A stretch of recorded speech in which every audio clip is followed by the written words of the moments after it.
आइए हम आज सॉल्व करेंगे आरआरबी ग्रुप डी। ठीक है, आरआरबी ग्रुप डी का जो पेपर हुआ था 16 सितंबर 2022 को। ठीक है, मैथ का पेपर सॉल्व करेंगे जो 25 क्वेश्चन है। ठीक है, तो आइए सॉल्व पहला क्वेश्चन देखते हैं। ठीक है, बोला है कि 6 - 3 डिवाइड इतना, 9 - 6 डिवाइड इतना, इसको सॉल्व करना है। देखिए 6 - 3 को मैं 3 कर दूंगा, फिर डिवाइड में 9 में से 6 गया 3, फिर डिवाइड में, फिर देखिए इसको सॉल्व कर लेंगे। अंदर वाले को सॉल्व करेंगे, कितना बचेगा? 6 में से 4 गया 2 और 13 दूना 26 और 8 34, 34/13। ठीक है, यानी कि 13/34 हो जाएगा। ठीक है, फिर 3 ये डिवाइड हो जाएगा, ये कितना हो जाएगा? 13 दूना 26 यानी कि 34 × 26। फिर यहाँ पे 3 × 26 अपन 3 × 34 यानी 3 से 3 क्या 13, 17। आंसर आएगा 13/17। ठीक है, यानी ऑप्शन आपका थर्ड सही है। नेक्स्ट क्वेश्चन देखते हैं। लिखा है कि ने किसके आवर्ती दशमलव के रूप में बदलिए। ये भी एकदम सिंपल क्वेश्चन है। आरआरबी ग्रुप डी बहुत सिंपल पेपर आता है, अगर आप अच्छे से पढ़ के जाएंगे तो हो जाएगा। 23/11, 11 दूना 22, बचेगा 1, दशमलव लगाएंगे 0 0 0, 11 9 99, बचेगा 1, फिर 0। ठीक है, फिर 0 0 यानी 11 9 99, यानी कि कितना रिकरिंग हो रहा है? 2.09, यानी इस पे बार लग जाएगा। ठीक है, ऑप्शन नंबर फर्स्ट सही है। नेक्स्ट क्वेश्चन देखते हैं थर्ड। यदि एक वर्ग की भुजा 5x - 8 सेंटीमीटर है तो वर्ग का क्षेत्रफल ज्ञात कीजिए। ठीक है, ये भी सिंपल है क्वेश्चन। देखिए क्या कह रहा है कि एक वर्ग है जिसकी एक भुजा 5x - 8 है, तो इसका एरिया निकालना है। एरिया का फार्मूला क्या होता है? A²। तो एरिया क्या लिखेंगे? 5x - 8 का होल स्क्वायर। ठीक है, a - b का होल स्क्वायर फार्मूला लगा देंगे। A² यानी 25x², 8 64, फिर माइनस में 8 पंजे 40 दूना 80x। ठीक है, देखिए मैच कर रहा है 25x², फिर माइनस में 80x और प्लस में 64। Option C. क्वेश्चन नंबर चौथा देखते हैं। ठीक है, क्वेश्चन नंबर चौथा कह रहा है द्विघात समीकरण दिया है x² + x और -2 = 0 का मूल बताना है। मूल के लिए देखिए आप दो फार्मूला तो पक्का याद कीजिए। a + b यानी कि alpha + beta -b/a, alpha × beta = c/a। ठीक है, यानी दो मूलों का योग कितना होगा? -b/a और उनका गुणनफल होगा c/a। तो -b क्या होगा? ये होता है ax² + bx + c = 0। b की जगह क्या है? 1 है, c की जगह क्या है? -2 है, a की जगह क्या है? 1 है। ठीक है, तो -b/a, b क्या है? 1 है, -1 अपान में 1। ठीक है, इसे कंपेयर करेंगे तो a बराबर कितना आएगा? 1 आएगा, b बराबर 1 आएगा, c बराबर -2 आएगा। ठीक है, c बराबर -2 आ जाएगा। तो अल्फा + बीटा -b/a, -b यानी 1 अपान 1 यानी -1 आएगा। ठीक है, अल्फा + बीटा कितना हो रहा है? -1 और अल्फा × बीटा c/a, c कितना है? -2 है और a कितना है? 1 है, यानी -2 आएगा। ठीक है, तो ये देखिए मूलों का गुणनफल यानी -1 आ रहा है, यानी जब जोड़ेंगे तो उनको माइनस से गुणा करेंगे तो -2। ऑप्शन से चेक कर लें। ऑप्शन से देखिए 2 हो जा रहा है, -1 और +2। देखिए उनको जब यानी कि ऑप्शन नंबर बी सही होगा। देखिए उनका जब योग करेंगे तो -1 और गुणा करेंगे तो -2। अगर पहला के देखेंगे इनको योग करेंगे तो 1 आएगा, यानी अल्फा + बीटा जब इनको जोड़ेंगे तो 1 आएगा, यानी ऑप्शन नंबर बी सही है। वही देखते हैं क्वेश्चन नंबर 5। ठीक है, क्वेश्चन नंबर 5 कह रहा है एक धनराशि को 4 वर्ष की अवधि के लिए एक प्रतिवर्ष साधारण ब्याज की एक निश्चित दर पर निवेश किया गया। ठीक है, यदि प्रतिवर्ष साधारण ब्याज की दर 2% अधिक होती तो निवेश की गई राशि 4 वर्षों में ब्याज के रूप में 640 रुपया अधिक अर्जित करती है। निवेश की गई धनराशि कितनी है? वो सिंपल क्वेश्चन कह रहा है कि 2% की दर से यदि मैं इसको पहले मान लो r% है तो 2% बढ़ा के नहीं r + 2% कर रहा है तो 640 रुपया अधिक मिलता है। तो 4 वर्षों के लिए 2% कितना हो जाएगा? 8%। ठीक है, यानी 640 जो वैल्यू है 8 का है, तो 100 का वैल्यू निकालो, 8 64 80 है 8000। ठीक है, ऑप्शन नंबर जो होगा डी सही होगा। और ऐसे भी आप एक अगर मान लीजिए नहीं आ रहा है, आप भूल चुके हैं कि कैसे होगा, तो आप एकदम सिंपल विधि आप बेसिक से करिए। क्या होता है formula, P into R into T upon में 100, फिर माइनस में जब इसमें आर के जगह R+2 कर दिया जा रहा है, मूलधन तो वही रहेगा, ब्याज बढ़ जाएगा, into T upon 100 equal to कितना अधिक मिल रहा है 640 रुपया। ठीक है, मान लीजिए पहले यहाँ पे ऐसे ऐसे मत करिए, ये थोड़ा सा वो हो जाएगा, फिर आपको लंबा प्रोसेस करना पड़ेगा। 4 वर्षों में ब्याज के रूप में एक धनराशि 4 वर्षों के लिए, टी का मान दिया है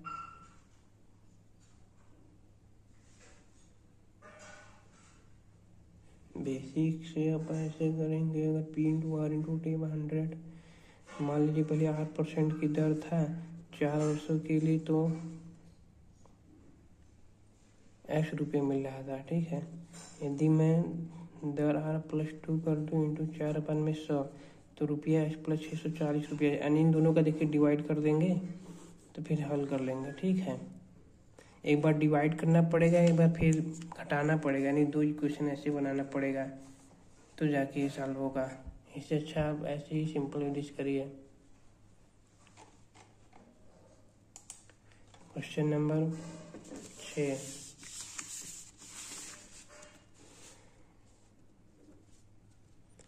क्रनिक में से कौन सा हमेशा सत्य है? समांतर चतुर्भुज के कोणों के समद्विभाजक एक आयत बनाते हैं, ये सही है।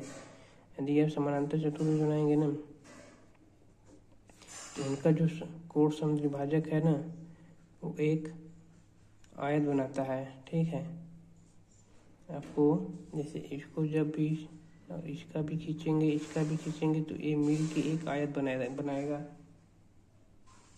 ठीक है, ये पहला जो है सही है। दूसरा क्या है, एक समांतर चतुर्भुज एक समलंब है, ये भी सही है, क्योंकि जो समलंब चतुर्भुज उसका एक शर्त होता है कि मतलब कि इसके 2 भुजा जो होते हैं वो इक्वल होते हैं। तो इसमें जो समानांतर चतुर्भुज है इनका भी ये दोनों भुजा इक्वल होता है। ठीक है, और दूसरे पैरेलल भी होते हैं। और सम चतुर्भुज के विकर्ण बराबर होते हैं और एक दूसरे के समकोण पर समद्विभाजित करते हैं। देखिए, एक दूसरे को समकोण पे विभाजित तो करते हैं, लेकिन इनके जो विकर्ण होते हैं बराबर नहीं होते, यानी कि जो D1 होता है नॉट इक्वल टू D2 होता है, लेकिन एक दूसरे पे, यानी ये जो C वाला है वो गलत हो जाएगा, यानी A और B बस केवल सही है। ठीक है, देखते हैं क्वेश्चन नंबर 7। कह रहा है cos 45 से 31 को sec 30 किसके बराबर है? cos 45 में कितना होता है 1/√2, और sec 30 यानी cos 30 का मान कितना √3/2 यानी 2/√3, और प्लस में करेंगे कोसेक 30 यानी sin 30 इक्वल टू 2। बस इसी को सॉल्व कर लेना है। देखिए, 1/√2 √3 का अमल लेंगे, बचेगा 2 + √3। ठीक है, तो ये कितना हो जाएगा √3/√2 2 + 2√3। ठीक है, आंसर दिया है √3/√2। अच्छा, यहाँ पे देखिए 2 बाहर निकालेंगे तो फिर बचेगा 2, यानी यहाँ बचेगा 1 1। ऑप्शन नंबर फर्स्ट सही है। क्वेश्चन नंबर 8,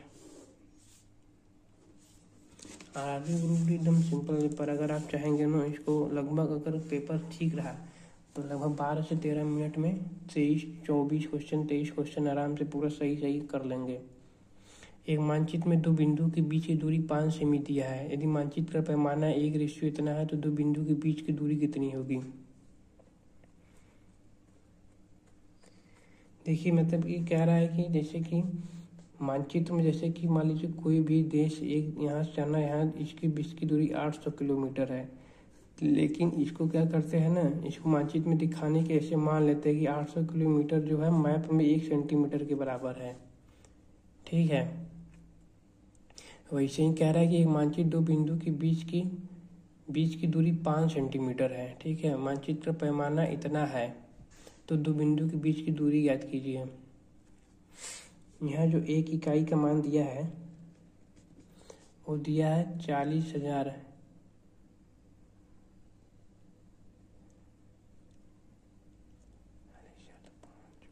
हाँ देखिए 40,000 से एक 2 3 4 5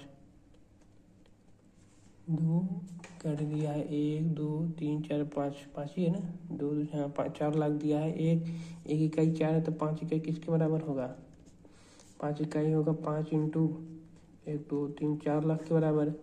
तो वो पूछ रहा है कि इसको किमी में बदलिए, ये होगा सेंटीमीटर में। तो किमी में बदलने के लिए क्या करेंगे? 1000 इंटू 100 मल्टीप्लाई कर, मतलब भाग दे देंगे 1 2 3 1 2 3 1 2 1 2, यानी बचेगा 20 किलोमीटर। ठीक है, मतलब कह रहा है क्वेश्चन में कि अगर ये एक इकाई जो है, एक को मतलब कि 40,000 सेंटीमीटर लिखा जा रहा है, यानी कि जैसे कि मानचित्र में है किसी यहाँ से यहाँ तक की दूरी को, 1 सेंटीमीटर को 40,000 सेंटीमीटर, मतलब कि एक्चुअल में वो 40,000 सेंटीमीटर है, लेकिन उसको मैप में कितना दर्शा रहा है? 1 सेंटीमीटर। तो पूछ रहा है कि 5 सेंटीमीटर को कितने में दिखाएंगे, और उसको पूछ रहा है कन्वर्ट कर दो किमी में बस। जैसे एक इकाई को 40,000 मतलब कि 4 लाख सेंटीमीटर में दिखा रहा था, तो मैंने पाँच इकाई के निकाल लिया, 5 से मल्टीप्लाई कर दिया। फिर उसमें कह रहा है कि इसको किमी में बदल लो। किमी बदलने के लिए जैसे एक किमी कितना होता है? 1,000 मीटर। 1,000 मीटर, एक फिर मीटर को बदल लेंगे सेंटीमीटर में, 100 से और मल्टीप्लाई कर देंगे। ठीक है, फिर इसको भाग दे देंगे, सेंटीमीटर से किमी में जाने के लिए भाग दे देंगे, हो जाएगा 20 किलोमीटर बदल जाएगा। ठीक है, ऑप्शन नंबर सही है। क्वेश्चन नंबर 9 कह रहा 2 क्रमागत विषम प्राकृतिक संख्याओं के वर्गों का योग 74 संख्याओं का योग क्या होगा? 2 क्रमागत विषम संख्या है। मान लीजिए विषम संख्या पहली संख्या 2n+1, तो दूसरी संख्या क्या होगी? 2n+2। मान लीजिए कि पहली संख्या 3 है तो दूसरी संख्या क्या होगी? 5। ठीक है, अगर जैसे कि मान लें 2 1 3 और 2 दूनी 4 1 5, यहाँ पर 2n+2, ऐसे कि इसको मैं 2n+1 लिखूंगा तो 2n+2। ठीक है, 2n+2 मैं इसको लिखूंगा, 2 दूनी 4, जैसे n बराबर अगर मैं 1 रख रहा हूँ, n बराबर 2 रख रहा हूँ। ठीक है, फिर कह रहा है 2 क्रमागत विषम संख्याओं के वर्गों का योग 74 है। 2n+1 के वर्गों का योग 74 है। अब 2n+2 का होल स्क्वायर इक्वल टू 74। तो कह रहा है संख्याओं का योग ज्ञात कीजिए, इनको जोड़ के बताना है। तो इसको सॉल्व करेंगे तो 4n² प्लस में 1 प्लस 2 दूनी 4n, 2 दूनी 4n² प्लस 4, 2 दूनी 4 दूनी 8n इक्वल टू 74। ठीक है, तो देखिए 4 4 8 n², 4 8 4 12n, 4 1 5 74। ठीक है, तो 8n² प्लस में 12n, ये बचेगा 69 इक्वल टू 0। तो इसको तो द्विघात समीकरण बना के हल करने में बहुत टाइम लग रहा है। इसका और कोई तरीका हो सकता है? 8 इंटू 69, 8 9 72, 2 8 5 चलिए 48, 48 और 7, 48 7 55 552।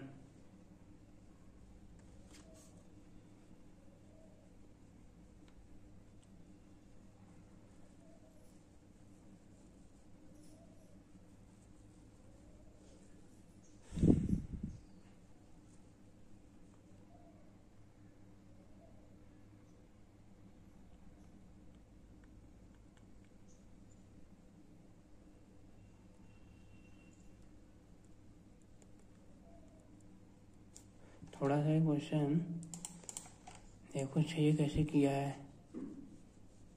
ये भी तो द्विघात समीकरण बना के ही किया है।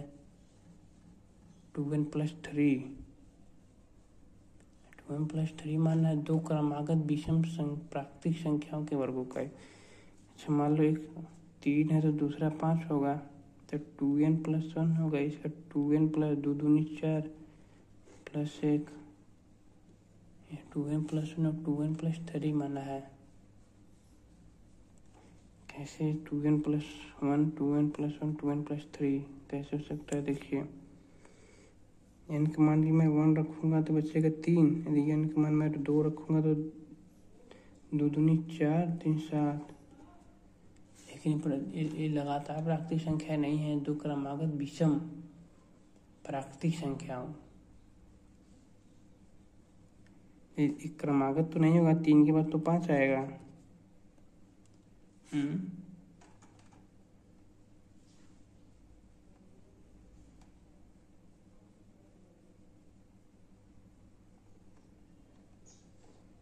थोड़ी अच्छा क्वेश्चन, इसको बाद में करते हैं। क्वेश्चन नंबर 9, ठीक है, इसका मैं कमेंट में इसको लिख दूंगा, इसको कैसे करते हैं क्वेश्चन नंबर 9 को। क्वेश्चन नंबर 10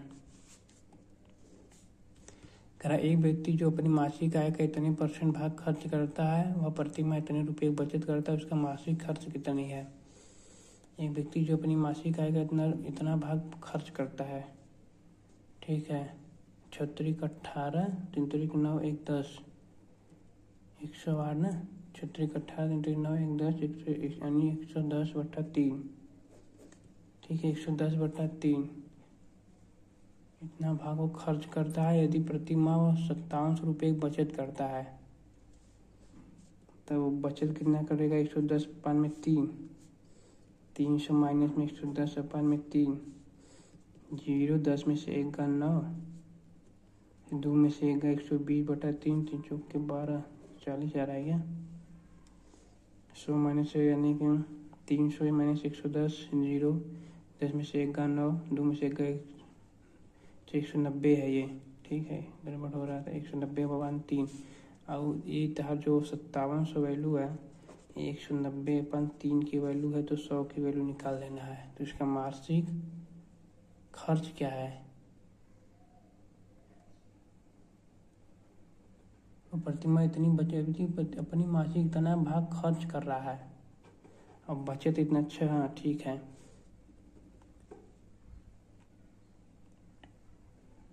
यानी कि फिर 108, यानी कि मुझे 110/3 की वैल्यू निकाल लेना है। 3 से 3 काट जाएगा, 0 से 0 चला जाएगा, 19 38 57 300, ठीक है।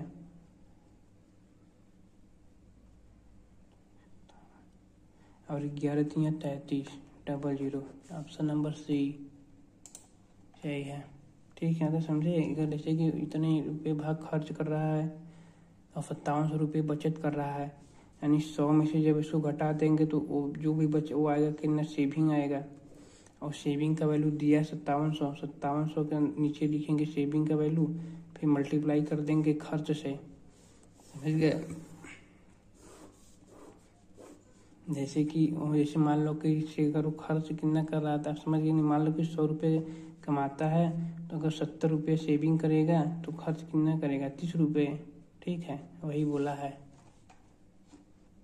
क्वेश्चन नंबर 11, यदि इतने तो y का मान बताइए, तो और सिंपल है, 14 × 8 करेंगे और 7 × y, 7 दूनी 14 16 आ रहा है, option number A. Question number 12 कह रहा, इतने का समीकरण का मानक दर्शाता है, कौन सा द्विघात समीकरण का मानक दर्शाता है, इसको सॉल्व करना है। देखिए क्या हो जाएगा, x³ माइनस x², फिर प्लस में x - 1 x³ प्लस में 3x² माइनस में 3x - 9 x³ से x³ का चला गया। और देखिए -3x² माइनस 4x², फिर प्लस में 4x और प्लस में 8 = 0। दी में -4 से भाग दें तो x² माइनस x -2 = 0। भाग नहीं दे रहा है, यानी जो ऑप्शन नंबर जो सी है वो सही, डी सही है, ठीक है। वो माइनस से भाग दे दो तो 4x सोचे कट जा रहा है, ठीक। क्वेश्चन नंबर 12 ये देखते हैं। क्वेश्चन नंबर 13 कह रहा है, 2 अंकों की एक संख्या का योग 15 है, यदि आपस में बदल लिया तो संख्या 9 से अधिक है, संख्या ज्ञात कीजिए। ये तो सिंपल है। कह रहा है दो संख्याओं का अंकों का योग 15 है। देखिए अंकों का योग 15 किसी 5 5 12 7 2 9, एक तो ऑप्शन सही हो जा रहा है। 8 7 15 9 8 17, यानी ऑप्शन नंबर जो सी है वही सही है। नेक्स्ट देखते हैं। कह रहे सभाज्य संख्याओं के समुच्चय का महत्तम समापवर्तक किसके बराबर होता है, यानी को प्राइम नंबर पूछ रहा है ना।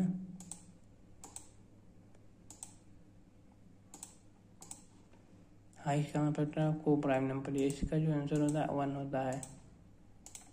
ठीक है, को प्राइम नंबर मतलब कि जो केवल जिनका एचसीएफ 1 हो, जी को प्राइम कहते हैं, जैसे कि 3 5। ठीक है, यदि किसी गोले की त्रिज्या अधिक कर दी जाए तो नया आयतन मूल आयतन का हो जाएगा। देखिए आयतन फार्मूला कहते हैं 4/3πr³। यदि कह रहा है उसकी यदि इसकी गोली की त्रिज्या अधिक कर दी जाए, ठीक है, मान लीजिए पहला आयतन इतना था तो V1 कितना V2 कितना हो जाएगा 4/3πr³। r/2 यानी r/8 हो जाएगा। ठीक है, तो V1/V2 निकालो कितना आएगा।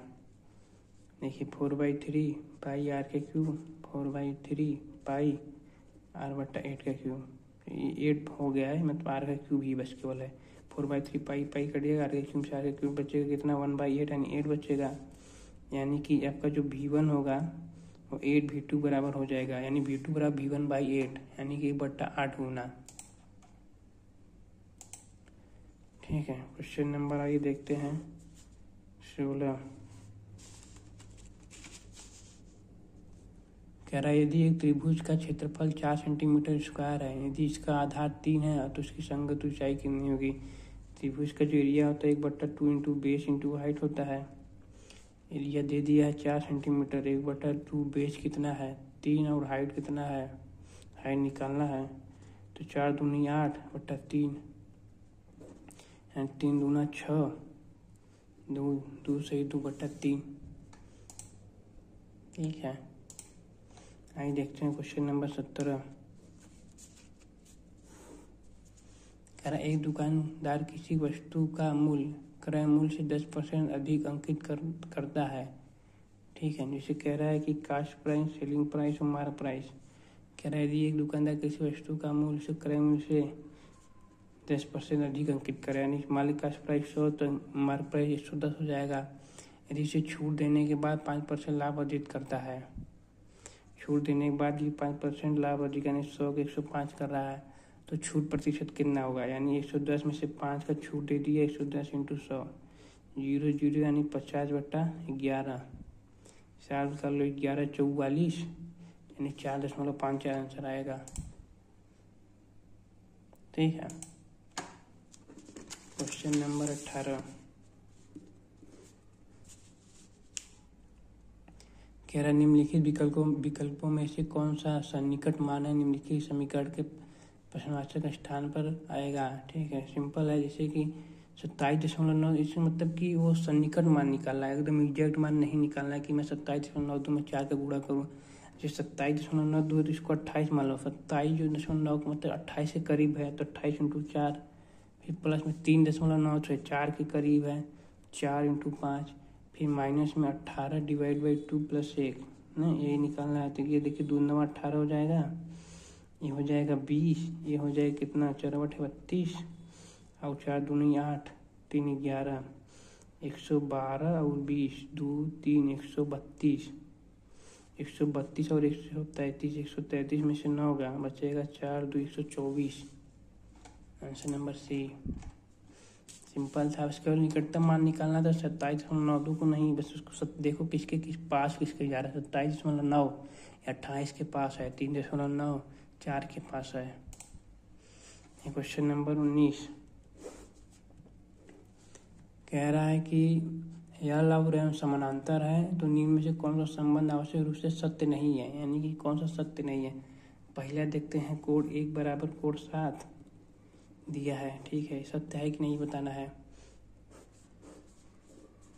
कोड 1 देखिए, जो कोड 1 होगा और कोड 5 के बराबर होगा। ठीक है, कोड 1 और कोड 5 बराबर होगा और कोड 5 भी कोड 7 के बराबर होगा। ठीक है, यानी पहला तो सही है और दूसरा क्या है, कौन सा सत्य नहीं है? कोण 2 इक्वल टू कोण 5।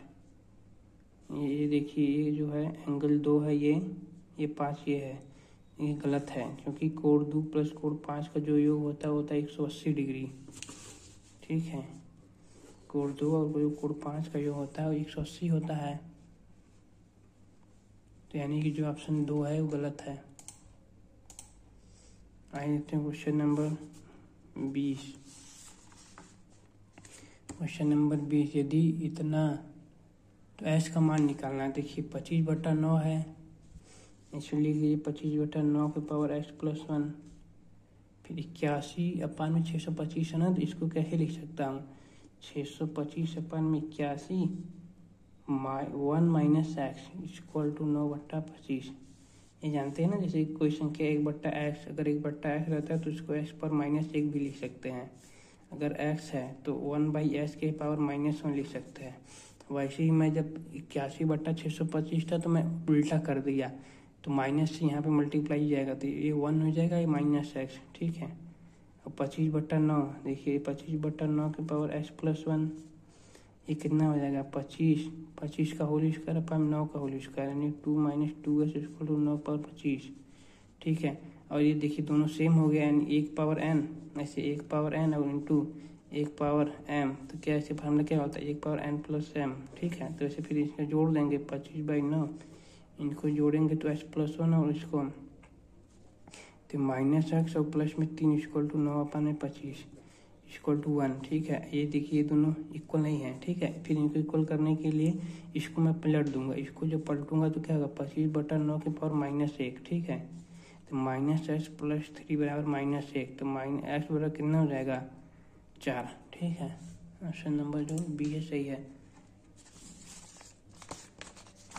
ठीक है, समझे कि नहीं? जैसे कि अगर मान लीजिए ऐसे रहेगा 1 power n equal to 1 power m, तो जो n बराबर होगा m होगा। ठीक है,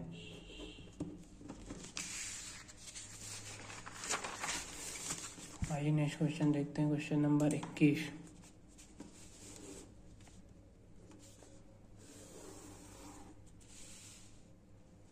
क्वेश्चन नंबर 21, एक दो अंकों की संख्या z अपने अंकों के योग के ठीक 6 गुना है। मूल संख्या z से z के अंकों को उलटने से बनी संख्या का अंतर 9 है, फिर z क्या है? बच्चों जो क्वेश्चन क्या है उसको करते चलते हैं, देखते हैं। यदि एक दो अंकों की संख्या z है, मान लो संख्या कह रहा है 2 अंकों की है जो z है। ठीक है, कह रहे हैं अपने अंकों के योग का ठीक 6 गुना, अपने अंकों के योग का ठीक 6 गुना मूल संख्या z से z के अंकों को उलटने से, यानी कि z को अंकों को उलटने से, यानी कि ab से जो है ba कर दिया जा रहा है कि उलटने से बनी संख्या का अंतर 9 है, कि बनी संख्या का अंतर 9 है।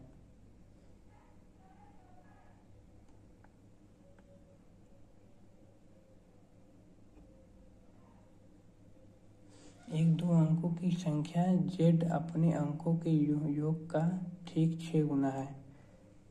अपने अंकों का योग का ठीक, पहले एक समीकरण देखिए ऐसे बना लेते हैं, और फिर कह रहा है यदि मूल संख्या z से z के अंकों के उलटने से, मान लो कि जो z है वो ab था, यानी इसको लिख सकता हूँ 10a प्लस b, और इसको जब मैं पलटूंगा तो क्या संख्या हो जाएगा? संख्या हो जाएगा 10b प्लस a।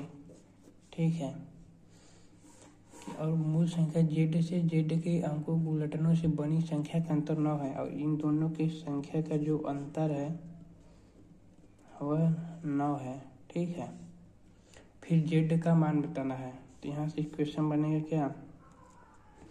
9a और माइनस में 9b इक्वल टू 9, यानी a minus b equal to 9। ठीक है, एक इक्वेशन ये बन गया, और मुझे एक इक्वेशन यहाँ से चाहिए।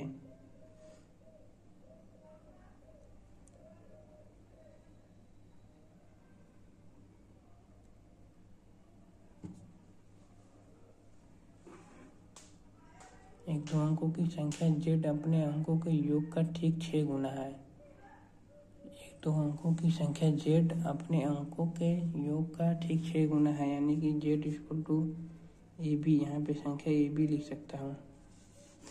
देखिए एक तो ऐसे कर सकते हैं और एक तो ऑप्शन से करते हैं। देखिए पहले ऑप्शन चेक करते हैं 45 को। कह रहा है कि यदि इन दोनों संख्या के 5 4 9 कर दिया जाए, 5 4 9 और 9 छक्का 9 5 9 छंग 54, 54 बराबर देखिए क्या ए बी 54 बराबर क्या 45 आ रहा है। पहला ऑप्शन गलत हो गया, ठीक है। आइए दूसरा ऑप्शन देखते हैं। दूसरा ऑप्शन क्या कह रहा है 36, यानी कि 36 36 का 18 ये भी नहीं आएगा, ठीक है। यानी कह रहा है यदि उन दोनों को जोड़कर 6 गुना करूं तो वही संख्या आ जा रहा है। एक दो अंकों की संख्या z अपने अंकों के योग का ठीक 6 गुना है।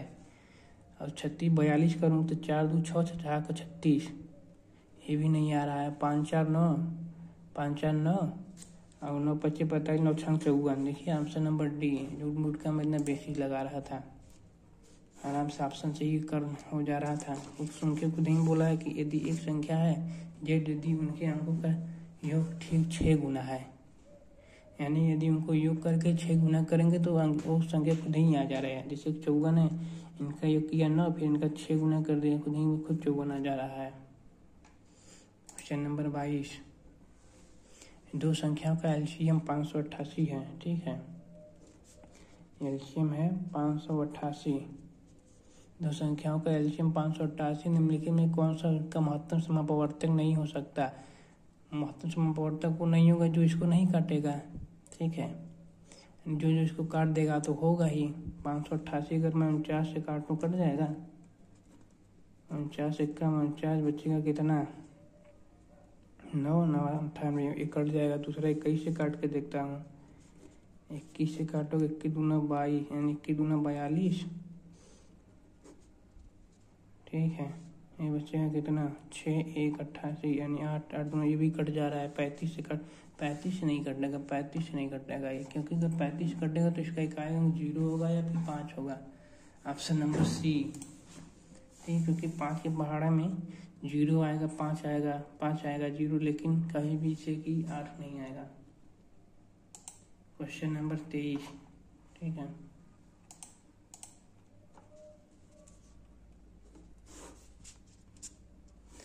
कह रहा है दो पाइप ए और बी एक साथ कार्य करते हैं और एक टंकी को 20 घंटे में भर देते हैं। कह रहा है कि दो पाइप मिल के एक टंकी को 20 घंटे में भर दे रहे हैं। कह रहा है यदि पाइप ए अकेले पाइप बी के अकेले कार्य करने से 9 घंटे तेजी से पाइप टंकी को भर देता है, यानी ए जो है फास्ट है बी से, यानी अगर बी 8 घंटा लेगा तो ये 8 - 9 घंटा लेगा, ठीक है। कह रहा है ना यदि पाइप ए अकेला पाइप बी के अकेले कार्य करने से 9 घंटे तेजी से इस खाली टंकी को भरता है, तो बी अकेले कार्य करते हुए इस खाली टंकी को कितने घंटे में भरेगा? बस देखिए ऐसे निकाल लीजिए, ए इंटू बी अपन में ए प्लस बी इक्वल टू 20, ठीक है। जैसे मान लीजिए ए 2 घंटे में कर रहा है, बी 3 घंटे में कर रहा था, दोनों मिलकर कितने घंटे में करेंगे? फॉर्मूला 2 × 3 अपन 2 + 3, बस वही यहाँ कर लो। अब इसको सॉल्व कर लो तो x² - 9x अपान में 2x - 9 equal to 20, x² - 9x equal to 40x 180, ठीक है। फिर यहाँ पे आएगा क्या x² माइनस में 49x और माइनस में 180 इक्वल टू 0। देखिए तो ये किसको क्या लिख सकता हूँ, -45x और 5 4 9 4x माइनस में 180 इक्वल टू 0 है। एक्स का हम लेंगे तो बचेगा x - 45, 4 लेंगे तो x + 45, सॉरी ये प्लस हो जाएगा ना, यहाँ पे ये प्लस रहेगा, इक्वल टू 0, यानी x का मान 45 आ रहा है, एक x का मान 4 आ रहा है। तो इसका देखिए 4 तो होगा नहीं, अगर मैं 4 ले लूँगा तो ये x बराबर 4 लूँगा तो a का मान x यानी x जो है 4 नहीं हो सकता, बचेगा x बराबर 45, ठीक है। यानी कि b को अकेले भरने में 45 घंटे लगेंगे। Option number B. बच्चा क्वेश्चन नंबर 24। यदि किसी बंटन का माध्य दिया माध्यिका दिया बहुलक ज्ञात करना है, तो बहुत सिंपल है। ये तो फिर बहुलक बराबर क्या फार्मूला होता है? बहुलक बराबर होता है 3 माध्यिका माइनस में 2 माध्य। बस यही लगाओ, आंसर आ जाएगा। 3 माध्यिका माइनस 2 माध्य। माध्यिका दिया है 33, 11 से 33 माइनस 2 माध्य। 3 दूना 6, 7 दूनी 14, 8 दूना 16, 17। बस इनको सॉल्व कर लो, आ जाएगा आंसर। मुझे लग रहा है डी आएगा क्या? 15.54। चलिए क्वेश्चन नंबर 25 देखते हैं। Last question. यदि एक आदमी को एक वस्तु को 840 रुपये में बेचता है, यानी कह रहा है उसका सेलिंग प्राइस जो है 840 रुपया है, तो उसे 20% की हानि होती है, ठीक है। तो 25% का लाभ कमाने के लिए कितना बेचना पड़ेगा? तो ये जो 840, मान लीजिए किसी वस्तु का कास्ट प्राइस 100 है, यदि वो 840 रुपया में बेच रहा है तो बेसिकली 20% का हानि हो रहा है, यानी वो 80% में बेच रहा है। यानी 840 जो वैल्यू 80 का है, लाभ कमाना है 125 का, यानी 25% जब प्रॉफिट दोगे तो बेचो कितने? 125 का इंटू 125। इसको सॉल्व कर लेना है। 4 दूनी 8, 4 दूनी 8, 210, 0 से 0 चला जाएगा। कुछ तो गलती हो रही है। 840, 20% की हानि 80, 4 दूनी 8, 0, 4 दूनी 8, 4 1 4, 0, 25। हानि सही है। देखिए, तो 125 में 21 का मल्टीप्लाई करेंगे तो 5 2 1, 5 दूनी 10, 2 दूनी 4, 1 5, 1 5 2 6 1, 1625। 1625 आ रहा है ना, इसमें 2 से भाग दे देंगे।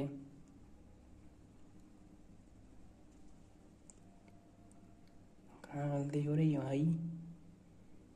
5 2 1, 2 पंजे 10, 2 दूनी 4, 1 5 2 होगा ये ना। 2625, 2625 में जब 2 का भाग दें, 2 1 में 2, 2 3 6, 2 1 2, 2 दूनी 4, 2 पंजे 10, 1312.5। Option number D. देखिए पेपर खत्म। कितना टाइम लगा हमें सॉल्व करने में? 37 मिनट। जब कितना समझा के किया। अगर आप आराम से इसको मतलब पेपर में एग्जाम करेंगे, कम से कम नहीं तो 15 मिनट से 12 मिनट में पूरे पेपर आपका 25 क्वेश्चन का हो जाएगा। रही बात एक क्वेश्चन का, क्वेश्चन नंबर 9, ठीक है। मैं इसको ना, आप लोग इसको कमेंट करके बताइएगा, ठीक है, कैसे करेंगे। मैं ऐसे देखूंगा ऐसे कैसे करना है। ये कह रहा है यदि 2 क्रमागत विषम संख्याओं के वर्गों का योग, विषम संख्या के वर्गों का 74 है, तो संख्याओं का योग क्या होगा? जैसे क्रमागत विषम संख्याएं बोला है ना, जैसे मान ली एक 7 होगा तो दूसरा क्रमागत संख्या विषम संख्या 9 होगा, क्योंकि प्राकृतिक संख्या है। इसको क्या लिख सकता हूँ? 2n + 1, 3 और 2n प्लस में 2।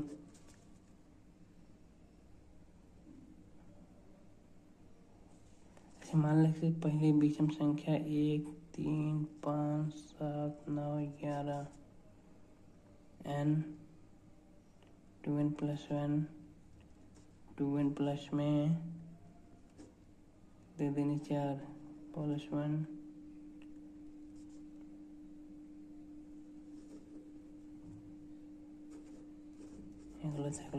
गलत है। ठीक है, मैं इसको थोड़ा देखूँ क्वेश्चन नंबर 9 को, बाकी जब तो हो गया। ठीक है, धन्यवाद।